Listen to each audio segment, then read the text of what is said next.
क्या कहा था मैं आपको सुनाता हूं। महात्मा गांधी ने कहा था, उस मैगजीन में लिखा गया, महात्मा गांधी ने उस मैगजीन में तारीफ की थी, कहा कि इलाका फलस्तीनियों का अरबों का है। आप उसको भूल गए। नेहरू ने भी कहा था, मगर अफसोस के साथ कहना पड़ता है कि 62 में जंग हुई तो नेहरू ने इजराइल से हथियार लिया था। राजीव गांधी वजीर आजम थे, मिले जाके। ये मैं नहीं ये कह रहा, आर्टिकल कह रहा है, तो लोग बोलेंगे नो शुरू हो गए। मेरे अजीज दोस्तों और बुजुर्गों, हम सिर्फ यही कह रहे हैं कि भारत जो ग्लोबल साउथ में भारत की इज्जत है, इंसाफ का तकाजा यह है कि हम इजरायली हुकूमत जो यूरोप में और अमेरिका में भी लोग इससे चिढ़ते हैं, उनको हम आइसोलेट करने के बजाय आप जाकर कहें कि India stands with strong conviction with Israel for what. 70,000 फलस्तीनियों का कत्लेआम हो गया, बच्चे भूख से मर गए, 1-2 हजार तो खाली भूख से मर गए।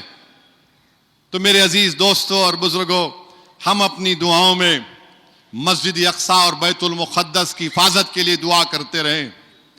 हम उस मासूम फलस्तीनियों के इंसाफ के लिए दुआ करते रहें। और हम यहां की हुकूमत से बोल रहे हैं कि कौन है आपका वेमलूवाड़ा का एमएलए, 800 साल पुरानी दरगाह को तोड़ता है कमबख्त। 800 साल पुरानी दरगाह है, वक्फ में गजीट है, दरगाह को तोड़ दिए। क्या बात है बताइए आप, ये कैसा तोड़ते आप बताओ। तुम इलेक्शन लड़ रहे 2023 में जाकर दरगाह पे फूल चढ़ाए, अब तुम दरगाह को तोड़ दिए। क्या कर रहे हैं लोग, क्या मिसाल कायम कर रहे हैं आप। पूरे मुल्क में बुलडोजर चल रहा है हम पर, और यहां पर आप वक्फ की जायदाद है, और इतना गंदा है वहां का मुतवल्ली, अल्लाह उसको देख ले। लिख के दिया नहीं दरगाह तोड़ सकते। अरे तेरी अम्मा की खबर रही तो हाथ लगाने देता। लिख के दिया कमबख्त। सेक्शन 51 वक्फ बोर्ड का क्लियर है कि कोई भी मुतवल्ली वक्फ की जायदाद को एलिनेट नहीं कर सकता। कानून बोल रहा है ये। एमएलए मिला लिया उसको डरा के, शायद कुछ दिए होंगे गुलाब जामुन, उनको चंद सिक्कों पर बिक गए। वहां के लोग आए थे, मैं उनको हाईकोर्ट के वकील के हवाले किया। कल एक हाईकोर्ट का फैसला आया। अल्लाह करे कि उस दरगाह की हिफाजत हो, पूरी जायदादों की हिफाजत हो। और मुझसे कहा गया कि इस मस्जिद हाजा के जो मलगियां किराएदार हैं, उनसे भी मैं अपील कर दूं कि किराया दे दो। भाई किराया दे दो आप, मस्जिद को चलना है, बुरी बात नहीं है। ये मस्जिद तो हमारी है ना, ये तो अल्लाह का घर है, किसी की जाती मिलके थोड़ी है ये। तो मेरी आप तमाम सदवन गुजारिश है कि SIR पर तवज्जो लीजिए।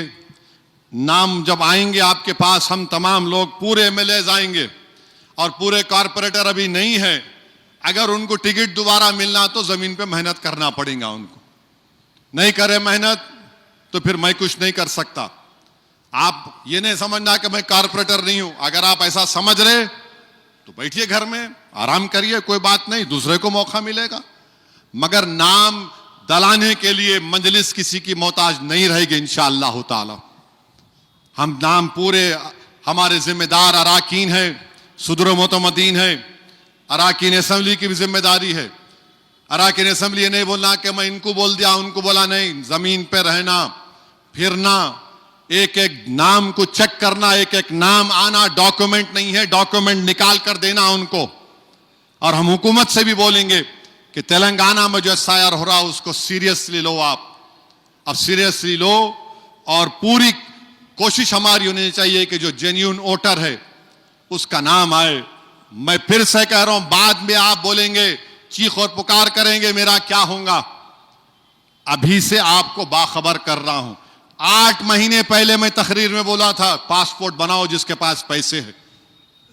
बोला था मैं, पासपोर्ट बनाओ जिसके पास पैसे है, 15-20 हजार निकाल सकते। पासपोर्ट बनाओ, आपका प्रूफ है वो जो बना सकते। हाँ, अलग बात है बाज लोग जिनके पास आधार कार्ड है, 10th का सर्टिफिकेट है, जो भी आपका ये क्या है वो पेंशन का कार्ड है,